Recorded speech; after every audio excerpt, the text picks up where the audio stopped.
Hello students, आज हम हमारा चैप्टर 3 द सेल्फिश जायंट पढ़ेंगे। जो ये 2 पार्ट में है। आज हम इसका फर्स्ट पार्ट पढ़ेंगे। तो हम देखेंगे इस चैप्टर के जो फर्स्ट पार्ट में क्या क्या हमको आने वाला है, वो हम पहले पढ़ लेते हैं।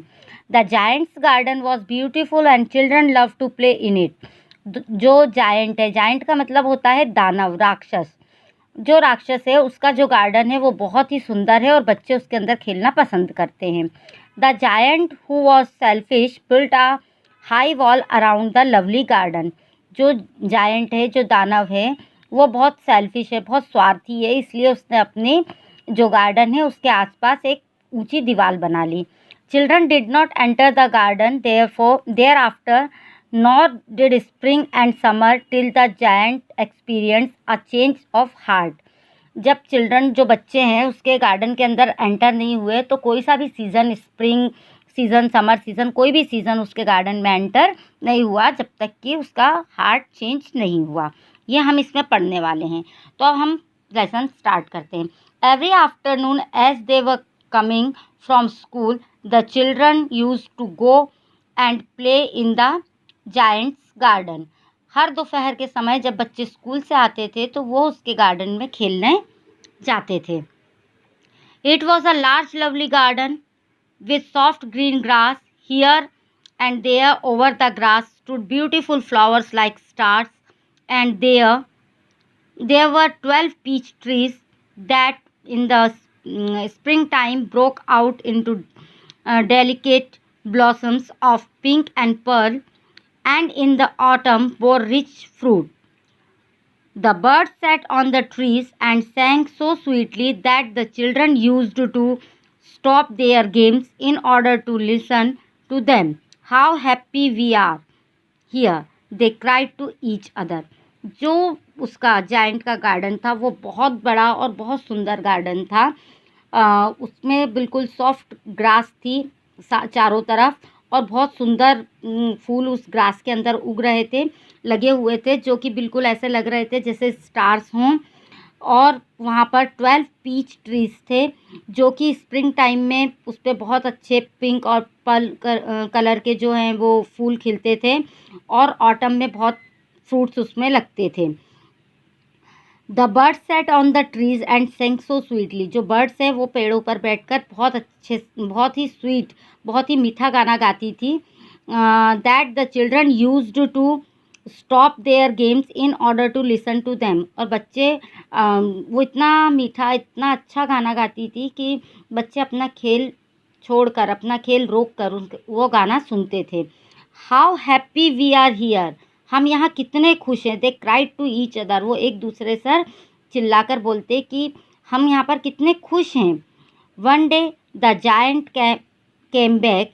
ही had been to visit his friend the Cornish ogre and had stayed with him for 7 years। एक दिन जो जायंट है वो वापस आ जाता है, जो दानव है वो वापस आता है। वो अपने फ्रेंड के यहाँ गया हुआ था, कॉर्निश ऑग्री के यहाँ। वहाँ पर वो 7 साल के लिए रुक गया था उसके पास में।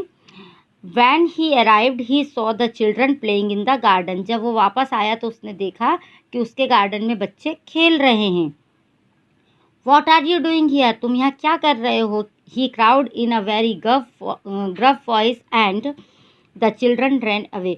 वो बहुत तीखी तेज़ आवाज़ में चिल्लाता है कि तुम लोग यहाँ क्या कर रहे हो। ये सुनकर बच्चे वहाँ से भाग जाते हैं। My own garden is my own garden said the giant. मेरा बगीचा, मेरा गार्डन मेरा है, ऐसा वो जायंट जो है, दानव जो है, वो बोलता है। Anyone can understand that and I will allow nobody to play in it but myself. वो बोलता है कि ये आप लोगों को पता है और यहाँ पर कोई भी खेलने के लिए नहीं आ सकता मेरे सिवाय, ऐसा वो बोलता है। So he built a high wall all around it. इसलिए वो एक ऊंची दीवार उसके आसपास बना लेता है। And put up a notice board. और वहाँ एक नोटिस बोर्ड लगा देता है। ट्रेसपासर्स विल बी प्रोसिक्यूटेड। मतलब बिना अनुमति के प्रवेश निषेध है, ऐसा करके वो एक बोर्ड वहाँ पर लगा देता है। He was a very selfish giant. वो बहुत ही स्वार्थी दानव था। हमारी चैप्टर का नाम भी है सेल्फिश जायंट। तो वो बहुत ही सेल्फिश था, बहुत ही स्वार्थी था। The poor children had now nowhere to play. अब बेचारे बच्चों के पास कोई जगह नहीं बची थी खेलने के लिए। They tried to play on the road but the road was very dusty and full of hard stones and they did not like it. अब वो अगर वो रोड पे खेलने की कोशिश करते, रोड पे खेलने जाते, तो वहाँ पर बहुत धूल और पत्थर थे जिसको वो लोग पसंद नहीं करते थे। They used to wander around the high walls when their lessons were over and talks about the beautiful garden. वो उस गार्डन के आसपास घूमते थे और जब भी उनके लेसन्स ख़त्म हो जाते थे वो उस ब्यूटीफुल गार्डन की बातें करते थे। How happy we were there they said to each other. वो एक दूसरे से बोलते थे हम वहाँ पर कितने खुश थे। Then the spring came. जो स्प्रिंग सीज़न है वो आता है। And all over the country there were little blossoms and little birds only in the garden of the selfish giant it was still winter. सिर्फ जो जायंट है पूरे पूरे शहर में, पूरे कंट्री में जो है स्प्रिंग सीज़न आता है, सिर्फ जो जायंट है उसके गार्डन में नहीं आता, वहाँ अभी भी विंटर ही रहता है, वहाँ पर स्प्रिंग सीज़न एंटर नहीं होता। मतलब पूरी जगह स्प्रिंग सीज़न रहता है लेकिन सिर्फ जो उसका सुंदर सा लवली सा गार्डन था उसी के अंदर स्प्रिंग सीज़न नहीं आता। The birds did not care to sing in it as there were no childrens. जो पक्षी थे, जो बर्ड्स थी, वो भी वहाँ पर आकर गाना नहीं गाती थी क्योंकि वहाँ पर कोई भी बच्चे नहीं थे। And the trees forgot to blossom. और पेड़ पौधे भी, जो पेड़ जो थे वो भी फलना फूलना नहीं मतलब भूल गए थे। Once a beautiful flower put it heads on out from the grass but when it saw the notice board it was sorry for the children that it slipped back into the ground। एक बार एक जो फूल है वो grass में से निकलकर बाहर आता है, लेकिन जब वो नोटिस बोर्ड देखता है जिसमें बच्चों के लिए या सबके लिए आने के लिए मना था उस गार्डन में, तो वो फूल जो है वो वापस ग्राउंड में चले जाता है। And went off to sleep, और सो जाता है। The only people who were pleased were the snow and the frost, spring has forgotten his garden, they cried. So we will live here all the year round. The snow covered up the grass with her great white cloak and the frost painted all the trees silver. Then they invited the north wind to stay with them, and he came. He was wrapped in furs, and he rode all day about the garden and blew the chimney pots down. This is a delightful spot, he said. We must ask Hal on a visit. So the Hal came every day for 3 hours. He rattled on the roof of the castle till he broke most of the slates, and then he ran round and round the garden as fast as he could go. He was dressed in grey and his breath was like ice. अब उसके garden में कोई भी season नहीं आ रहा था, सिर्फ जो स्नो है वो उसके गार्डन में गिरी तो उसके जितने भी पेड़ पौधे वगैरह थे वो सब क्या हो गए थे, उससे ढक गए थे। अब बर्फ़ से पेड़ पौधे पूरे नाश हो जाते हैं, नष्ट हो जाते हैं, उस प्रकार से उसके पूरे पेड़ पौधे ख़राब हो रहे थे। वो सोचता है कि इस बार स्प्रिंग सीज़न नहीं आया, शायद आया ही नहीं है, क्योंकि वो तो अपने उसमें से बाहर ही नहीं निकलता था। तो उसने सोचा कि जब भी स्प्रिंग सीज़न आएगा तब वो उसके पेड़ पौधे और उसका गार्डन वापस से सुंदर हो जाएगा, ऐसा वो सोचता है। I can not understand why the spring is so let in coming. वो बोलता है कि उसको समझ में नहीं आ रहा है कि स्प्रिंग सीज़न इस बार इतना लेट क्यों है आने में। Said the selfish giant.